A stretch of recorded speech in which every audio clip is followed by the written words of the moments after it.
here with Kady McCory, the director of the Mississippi Valley Child Protection Center. Thanks for joining us, Kady. Yeah, no problem. Thanks for coming. Of course. So please tell us about the center. So the Mississippi Valley Child Protection Center is a program of a nonprofit organization known as Every Child, whose mission is to eliminate child abuse by strengthening children and families. We are an accredited child advocacy center, and we're one of 6 accredited centers here in the state of Iowa. We serve about 200 children a year, all throughout Southeast Iowa. Oh, wonderful. And now, what is a child advocacy center for those that aren't familiar? Yeah, so you can find child advocacy centers in every state. They were really established more as a movement in recognizing that our justice system isn't set up to support child victims very well. Mm-hmm. And so a center like ours provides a child-friendly and supportive environment where children and families can come receive support and unique services when child abuse is being investigated.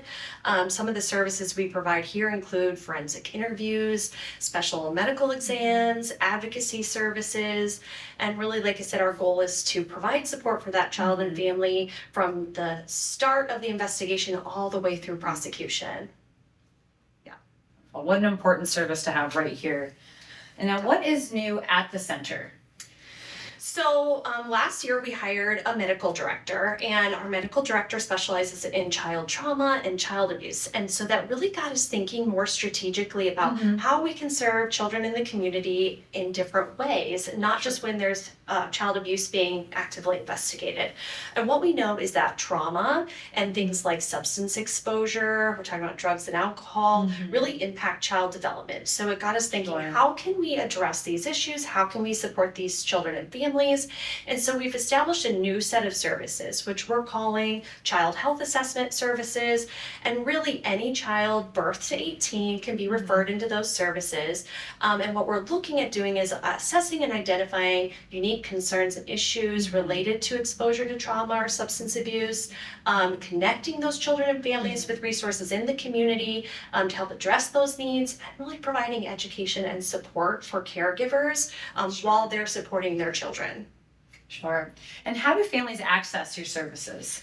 Well, our traditional services, like I mentioned before, forensic interviewing, specialized medical exams, for active child abuse investigations. We will only accept referrals for those from law enforcement officers, Department of Health and Human Service workers who are actively investigating child abuse. But our new services, our child health assessment services, any community provider working with children who've been exposed to trauma, any caregiver themselves who has concerns because their child has been exposed to trauma or substance exposure can call our center and make a referral. And is there anything else as far as how can the community help support what the center is doing? So community support within the last couple of years has been huge for us. We lost some significant state funding a few years ago, like a lot of other nonprofit organizations deal with.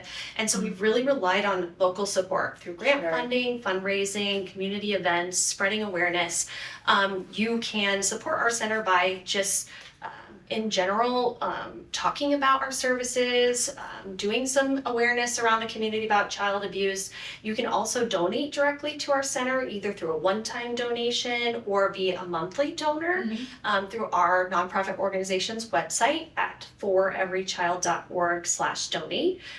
For is spelled FOR, so FOR everychild.org/donate. And you can select the Child Protection Center from the drop-down program menu. Oh, wonderful. So we do encourage you, please do help support them. And what else do you want the community to know? Well, April happens to be Child Abuse Prevention Month, and you may have noticed throughout Muscatine, you might see pinwheels planted, pinwheel gardens planted. A blue pinwheel symbolizes safe and happy childhoods, and we want that to be an awareness symbol, letting everybody know that protecting children is really everybody's business.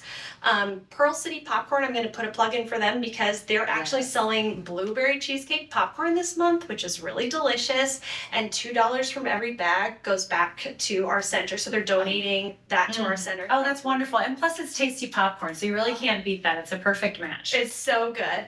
And then you may notice April 24th, the Muscatine Bridge is going to turn blue in support of Child Abuse Prevention Month.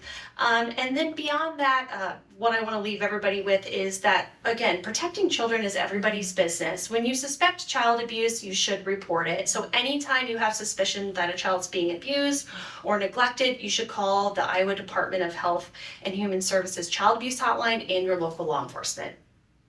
Well, Kady, this was so much good information for the community to know. Again, I encourage all of you, if you're interested in more information, please check them out online or consider a donation, or at least supporting them during their Child Abuse Prevention Month. Well, thank you so much for being on the show, Kady. Thank you so much.